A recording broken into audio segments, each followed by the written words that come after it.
It's like I can't walk on the ceiling. Oh yeah. Selamat datang kembali di Tripod Studio dalam segmen Story. Di video ini kita akan lanjut membahas tentang belis atau mas kawin termahal di NTT. I let you in deeper than I let anyone else before. Fell in love with my broken. Dalam video sebelumnya di part 1, teman-teman sudah menyaksikan mahalnya belis atau mas kawin dari daerah Rote dan Flores Timur. Selanjutnya di video ini Tripod Studio akan membahas dahsyatnya belis dari daerah Alor. Langsung saja check it out. I let you in deeper than I let anyone else before. Fell in love with my broken pieces. Took 'em all and made 'em yours. Didn't know. Belis merupakan mas kawin yang harus diberikan oleh seorang laki-laki kepada keluarga perempuan yang ingin dinikahinya.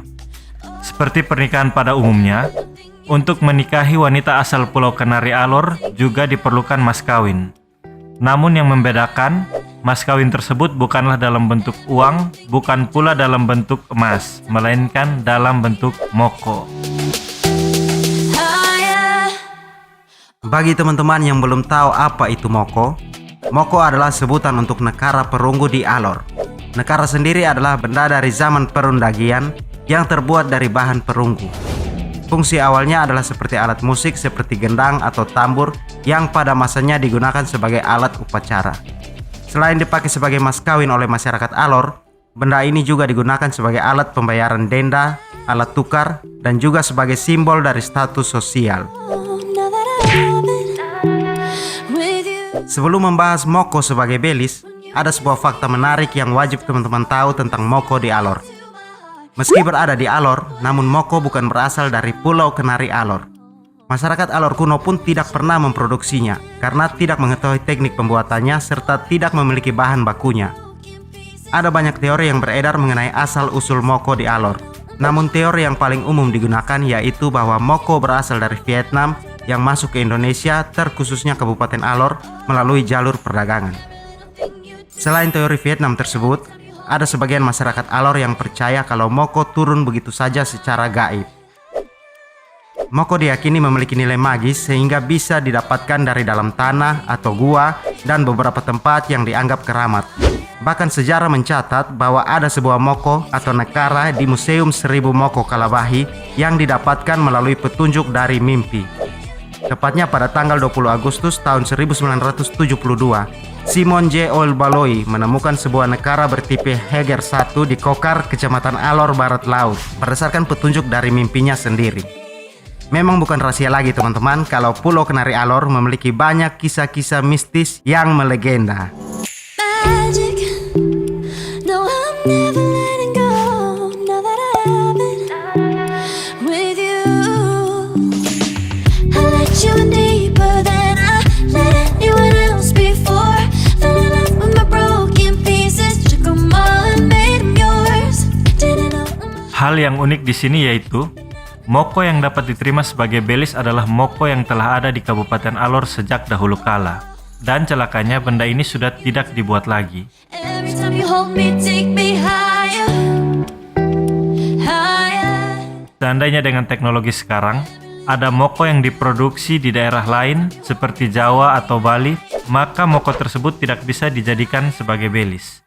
Yang bisa dijadikan belis hanyalah moko peninggalan zaman perunggu yang beredar di Kabupaten Alor. Jangan coba-coba memalsukannya teman-teman, sebab para orang tua dulu dan tetua adat mampu membedakan mana yang asli dan yang palsu, atau mana yang baru dibuat dan yang berusia ratusan tahun dari bunyinya saja. Canggih kan?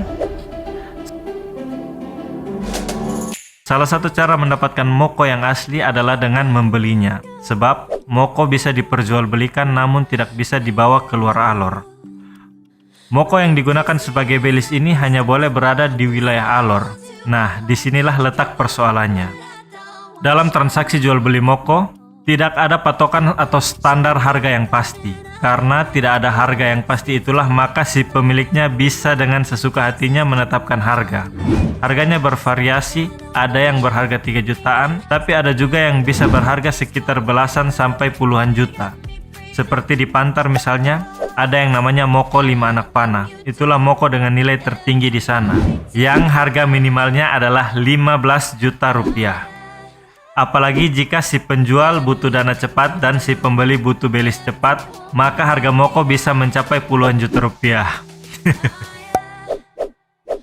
Jadi bagi teman-teman yang berniat menikahi wanita asal Kabupaten Alor, maka sangat disarankan agar kalian mengumpulkan dahulu Moko sebagai persiapan belis calon mempelai wanita, agar tidak bingung dan terburu-buru mencari Moko saat tiba waktunya dan menyetujui harga selangit yang ditawarkan si penjual. Baby, I let you in deeper than I let anyone else before. Fell in love with my broken pieces. Itulah kisah tentang belis atau mas kawin termahal di NTT dari Pulau Nusa Kenari, Alor. Pada video part 3, Tripod Studio akan membahas belis dari Pulau Sandalwood, yaitu Pulau Sumba. Oleh karena itu, pastikanlah teman-teman menekan tombol subscribe dan nyalakan lonceng notifikasinya agar tidak ketinggalan video berikutnya. Sampai di sini perjumpaan kita. Terima kasih sudah menonton video ini dan sampai jumpa di video-video Tripod berikutnya. God bless you all.